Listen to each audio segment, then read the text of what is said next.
Pizing ni Junikwa tuni simding Ezekiel alian som tum leguk neu som ni som ni giat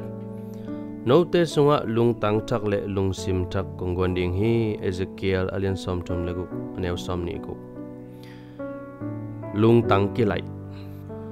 tuma kumpol khat lain kerorin to ki tongin ka so gop khitu te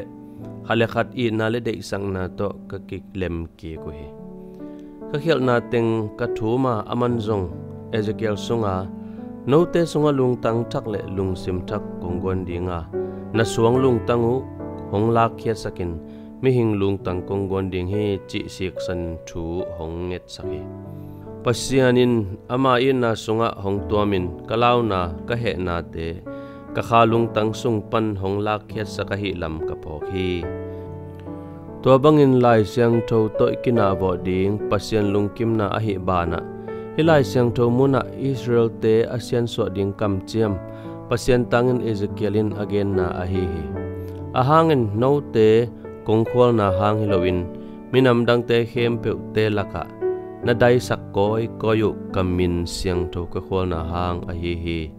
pasianin ami te asian so chiangin minam dang te in ama min sa takin pasian ahi na athei na ding ahi hi